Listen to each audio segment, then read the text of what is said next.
Profesor Rocky Gerung.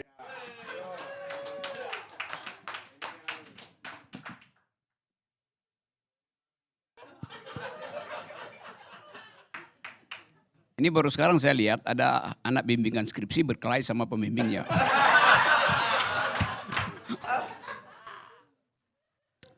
Oke ya, saya ambil cara untuk mengulangi ingatan saya, pelajaran yang saya beri pada mahasiswa saya 20 tahun yang lalu. Saya mengasuh mata kuliah filsafat politik, di dalamnya ada problem yang kita sebut politik identitas, politics of identity, politics of recognition, dan multiculturalism. Yang diucapkan tadi yang kacau definisinya. Saya pelan-pelan. Saya mulai dari soal Kodari tadi, soal India dan Pakistan itu. Di tahun 40-an, mungkin 43 itu, ada peristiwa di India, ada kerusuhan agama, etnis bahkan itu. Antara Hindu yang mayoritas dan Islam yang minoritas. Seorang pemuda terbunuh pada peristiwa itu. Pemudanya Muslim. Peristiwa ini diterangkan oleh Amartya Sen di dalam bukunya, dan kita ingat bagaimana kita memahami sesuatu yang kita sebut politik identitas. Tokoh ini dia udah 3 hari ada di dalam rumahnya bersama istrinya dan seorang bayi. Keluarga Muslim, warga negara India. Dia nggak bisa keluar rumah karena dikepung oleh radikal Hindu. Bayangkan situasi itu. Dia miskin. Padahal bayinya perlu susu. Lalu dia ambil risiko. Dia keluar rumah. Dia diuber oleh mayoritas Hindu. Lari ke sebuah rumah tetangga. Berupaya diselamatkan oleh tuan rumah. Tapi dia tewas oleh massa yang brutal dari radikal Hindu itu. Dia tewas di situ. Pertanyaan saya, dia tewas karena Muslim atau tewas karena miskin? Dari, kamu kan anak bimbing, jadi saya lagi uji. Dia tewas karena Muslim atau karena dia tewas karena miskin? Saya enggak.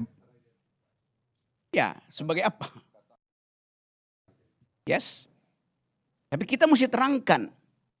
Kalau dia orang kaya, nggak mungkin dia keluar rumah. Kulkasnya penuh. Bahkan dia bisa pakai private jetnya untuk beli Gak bisa bang, susu pakai helikopter bang. Ya, Kalau private jet gak bisa, pakai helikopter bisa naik ke atas.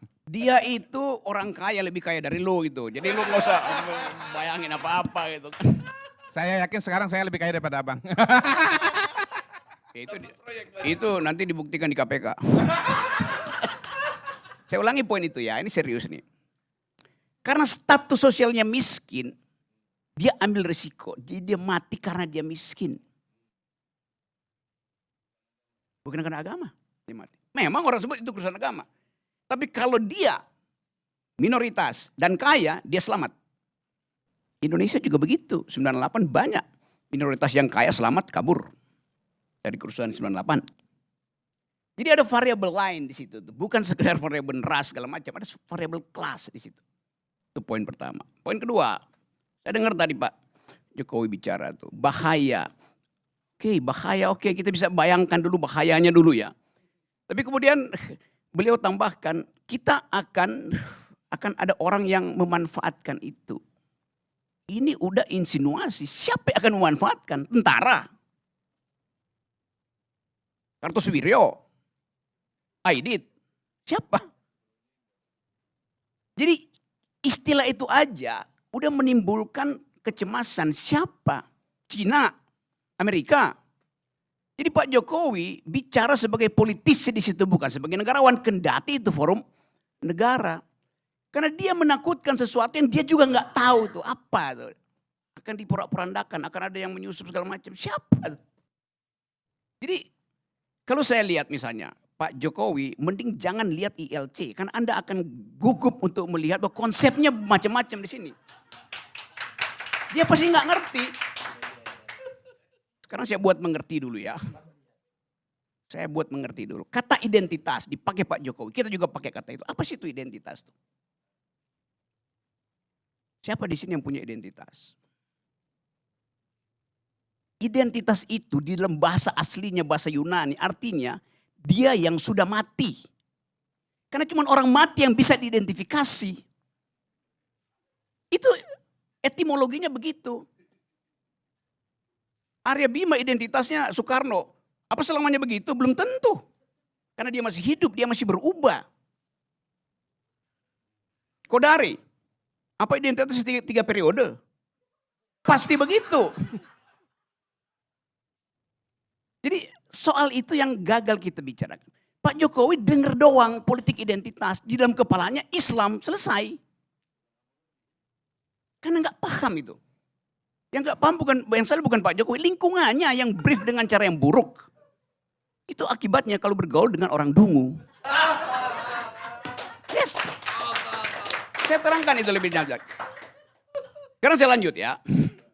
Lahan-lahan aja.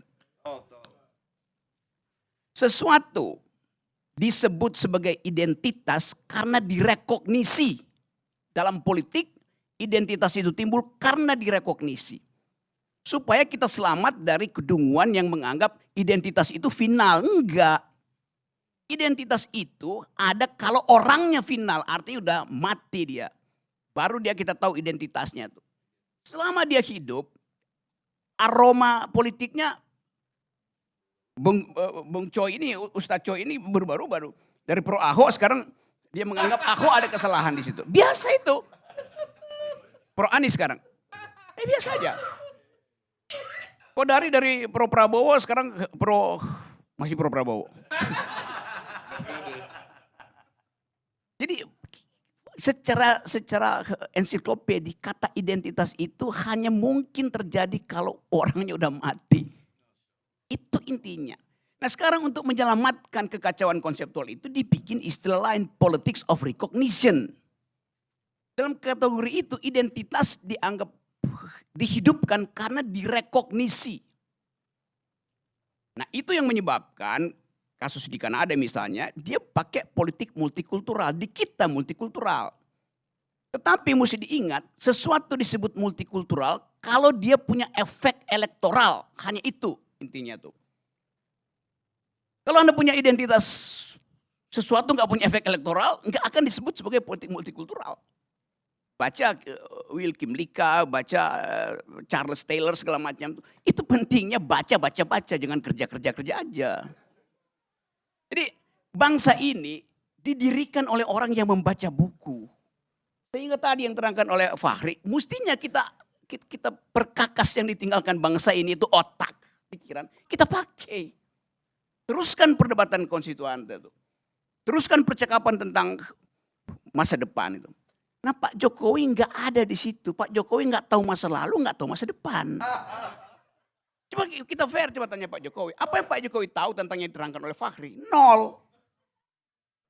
Apa yang diterangkan Egy itu tentang masa depan, harapan. Rock ini memang sok tahu benar-benar. Saya tahu semua memang. Karena itu saya terangkan. Kan tadi kita berupaya untuk mendengar. Lama-lama oligarki intelektual juga dia. Ini apa relevansinya nih saudara? Lanjut. Oke, lanjut sekarang ya. Saya ambil sekarang bagian yang oke, kita bicara masa depan sekarang. Kita ingin masa depan kita dihasilkan oleh pemilu yang bermutu, right? Oke. Pak Jokowi juga bilang begitu, pemilu mesti bermutu tuh. Bagaimana pemilu itu bisa bermutu? Ada pertengkaran pikiran di dalam kampanye. Itu intinya tuh. Seorang pemimpin, dia harus mampu untuk menghasilkan konsep yang visioner.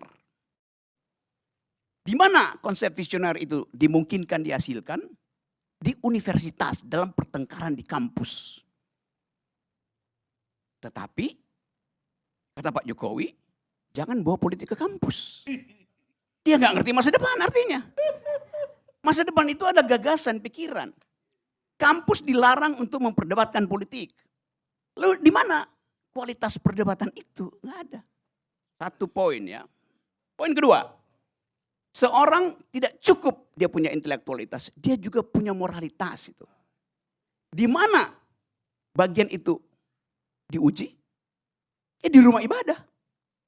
Tapi nggak boleh menguji presiden di rumah ibadah. Jadi Pak Jokowi mau bilang pemimpin ke depan itu nggak perlu intelektualitas, nggak perlu moralitas.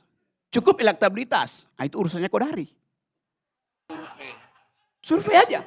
Jadi kita mensurvei sesuatu yang pemimpin kita hasil survei, bukan hasil pertengkaran akademis, bukan hasil moral clarity. Karena di tempat di mana pertengkaran pikiran harusnya diwujudkan, justru dilarang, yaitu kampus. Di tempat di mana moralitas diuji, justru dilarang, yaitu masjid, gereja, rumah ibadah. Di mana otaknya? Jadi dari awal kita tahu bahwa pemilu pasti nggak bermutu. Poin terakhir. 75 hari kampanye. Salah. 4,5 hari kampanyenya.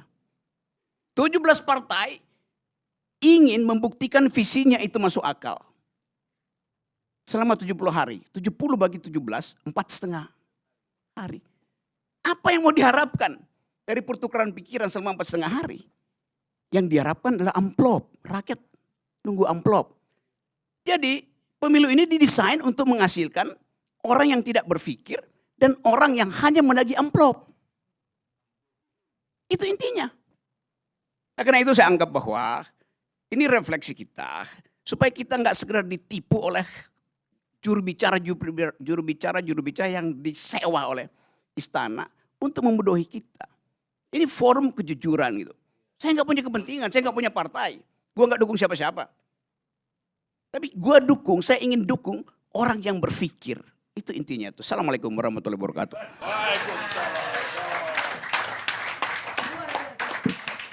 Puji Tuhan, puji Tuhan. Pemirsa, saya menjunjung tinggi politik identitas. Karena mereka yang termarginalkan, yang selalu dirugikan, kaum minoritas secara ekonomi, masih berjuang agar suaranya didengar. Dan politik identitas adalah pertahanan terkuat bagi mereka yang dianggap tidak kelihatan, tidak kasat mata. Stacey Abrams, politisi wanita berkulit hitam di Amerika Serikat. Kita ketemu LC yang akan datang.